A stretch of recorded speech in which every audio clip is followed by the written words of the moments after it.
Hello dear viewers, myself Nasir and you're watching Mr. Zoologist YouTube channel.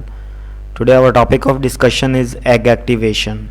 तो egg activation में आज हम देखेंगे introduction, sperm trigger of egg activation, fast and slow block to polyspermy, reactivation of meiosis, DNA synthesis and artificial oocyte activation. Oocyte या ovum activation is a series of processes that occur in the oocyte during fertilization. कि वो तमाम changes, वो तमाम processes जो कि oocyte के fertilisation में होने में लगते हैं, एग के फर्टिलाइज होने में लगते हैं, ओवम एक्टिवेशन या एग एक्टिवेशन कहलाते हैं. स्पर्म एंट्री काजेज करती है कैल्शियम को oocyte के अंदर रिलीज होने में. मैमल्स के अंदर ये जो अमल है, introduction of phospholipase C isoform zeta from the sperm cytoplasm, इसमें ये आपके पास रिलीज होता है साइटोप्लाज्म में. Activation of the ovum include the following events. सबसे पहले क्या होता है, cortical reaction to block against other sperms, कि एक दफ़ा फर्टिलाइज हो गया है तो मज़ीद आके स्पर्म्स उसके साथ फर्टिलाइज ना करें एक ही के साथ. Activation of egg metabolism, reactivation of meiosis, DNA synthesis. सबसे पहले हम देखते हैं sperm trigger of egg activation. तो सबसे पहले स्पर्म ने ट्रिगर करना है, मतलब एक स्पर्म को ट्रिगर कर लेगा, पकड़ लेगा, ताकि मज़ीद स्पर्म आके साथ उसके साथ आके फर्टिलाइज करने की कोशिश ना करें. The sperm may trigger egg activation via the interaction between a sperm protein and an egg surface receptor, कि जहाँ पे आके एग ने रिसीव करना है स्पर्म को. Izumo is the sperm signal, cell signal that will trigger the egg, जो कि एग को ट्रिगर करेगा एक ही स्पर्म के पास. रिसेप्टर जूनो होगा. This receptor is activated by the sperm binding and a possible signalling pathway could be the activation of a tyrosine kinase which then activates phospholipase C. के सबसे पहले इज़ोमो cell sperm cell signal है, Juno receptor cell signal है egg का. ये receptor activate करेगा binding side को, जो कि सिग्नलिंग पाथवे देगी. एक्टिवेशन करेगी टायरोसिन काइनेज एंजाइम को, जो कि एक्टिवेट करेगा फास्फोलाइपेज सी को. अब जो हमारे पास the inositol signal system has been implicated as a pathway involve with activation. ये हमारे पास इनोसाइटल जो सिग्नलिंग सिस्टम है वो इम्प्लीकेट हो जाएगा ताकि एग एक्टिवेशन का काम प्रोसीड कर सके. तो IP3 inositol P3 and DAG are produce from the cleavage of PIP2 by phospholipase C. ये प्रोड्यूस करवाने में हेल्प आउट करेगा फास्फोलाइपेज सी, किसके, डैग IP3 और PIP2 के. ताहम जो एक और मफरूज़ा है that soluble sperm factor diffuse करता है from the sperm into the egg cytosol upon spermocyte fusion, कि जैसे स्पर्म और ओसाइट फ्यूज़ कर रहे होते हैं तो ये फैक्टर डिफ्यूज़ कर देता है सोलबल स्पर्म वाला. रिजल्ट जो होता है of this interaction could activate a signal transduction pathway that uses second messengers, जो कि दूसरे मैसेंजर्स या दूसरे मैसेज कैरिंग जो आपके पास फैक्टर होते हैं उन पर डिपेंड करेगा. A novel PLC isoform may be the equivalent of the mammalian sperm, कि जो PLC isoform है वो mammalian sperm के equivalent हो सकता है फैक्टर के.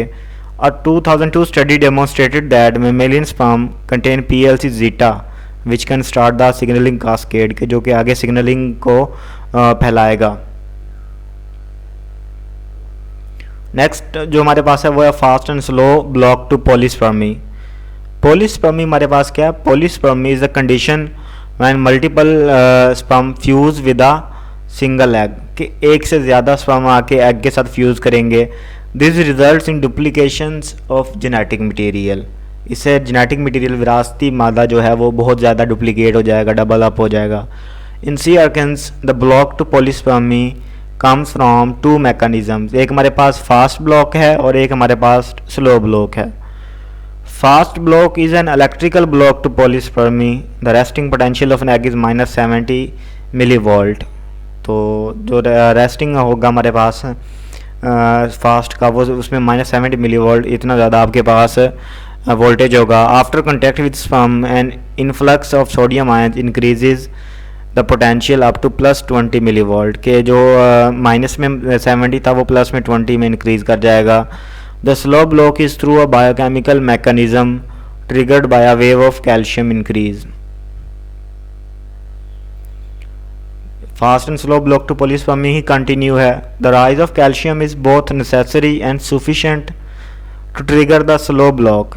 In the cortical reaction, cortical granules directly beneath the plasma membrane are released into the space between the plasma membrane and the vitelline membrane. Pre-vitelline membrane भी पेरीवाइटलिन membrane भी कहते हैं इसे। And increase in calcium triggers this release. तो उसके बाद क्या होगा, contents of the granules contain proteases, mucopolysaccharides, hyaline and peroxidases. The proteases cleave the bridges connecting the plasma membrane के उसको तोड़ देगा and the vitelline membrane and cleave the binding to release the sperm के binding तोड़ देगा vitelline membrane की ताकि वहाँ से sperm release हो सके। जो हमारे पास म्यूकोपॉलीसेकेराइड्स होते हैं attract water to raise the vitelline membrane।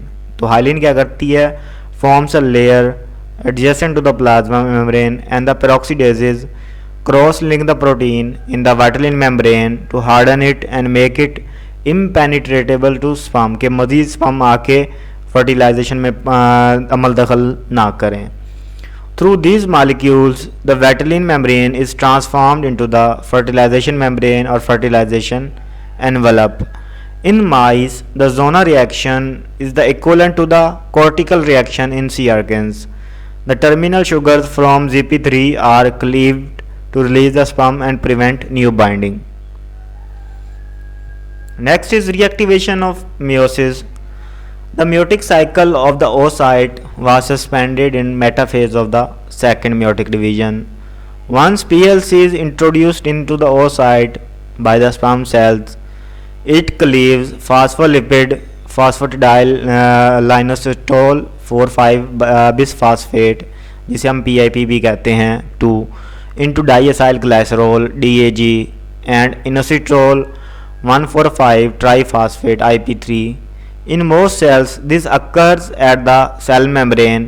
However, evidence suggests that the PIP2 required for oocyte activation is potentially stored in intracellular vesicles dispersed throughout the cytoplasm. अब जो IP3 है जो प्रोड्यूस होता है, जो ट्रिगर करता है कैल्शियम ऑसिलेशंस को, जो कि रीएक्टिवेट करते हैं म्यूटिक साइकिल को, इसके नतीजे में जो प्रोडक्शन एंड एक्सट्रूजन होती है सेकेंड पोलर बॉडी की।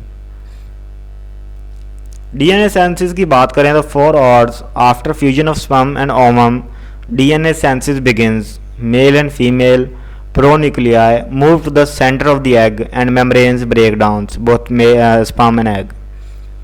Male protamines are replaced with histones and the male DNA is demethylated.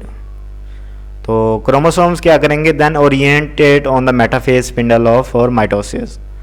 This combination of two genomes is called syngamy कि उनका जो nuclear material है वो exchange होगा syngamy में. The sperm contributes a pronucleus and a centriole to the egg. Most other components and organelles are rapidly degraded. Mitochondria are rapidly ubiquinated and destroyed. Oxidative stress theory is a hypothesis that is the evolutionary favorable for mitochondria from the father to be destroyed, as there is a greater possibility that the mitochondria DNA has become mutated or damaged. कि mitochondria का जो DNA है वो उसमें changes आ सकती हैं और वो डेड भी हो सकता है। दिस इज़ बिकॉज जो मदर से डीएनए आता है इज़ नॉट फादर से आता है is not protected by histones and has poor repair mechanisms due to the increased metabolic activity of the sperm compare to the egg. अच्छा, जो next इसकी जो मोटेलिटी है is greater production of reactive oxygen species and therefore greater chance of mutation के उतनी ज़्यादा changes abrupt changes का chance ज़्यादा होता है। Furthermore, sperm are exposed to reactive oxygen species from leukocytes in the epidermis during transit ये transfer. Additionally, quality control of spermatozoa is much worse than for the ovum, as many sperm are released, whereas only one dominant follicle is released per cycle. This competitive selection helps to ensure the most fit ova are selected for fertilization. कि जो ज़्यादा कारगर हो, जो ज़्यादा survival के chances ज़्यादा हों, वही सिलेक्ट होता है। आर्टिफिशियल ओवसाइट एक्टिवेशन में क्या होता है, ओवसाइट एक्टिवेशन में भी artificially facilitated The calcium ionophores, something that is speculated to be useful in case of fertilization failure, जैसे कि still occurs in 1 to 5% of intracytoplasmic sperm injection, जिसे कहते हैं ICSI cycles. Another method is used by using the drug rascovitine. This reduces the activity of M phase, promoting factor activity in mice. So that was topic for today's discussion. Hope so you like the video, and don't forget to subscribe us, like the video and share it also. We will meet in the next video. Till then, peace out.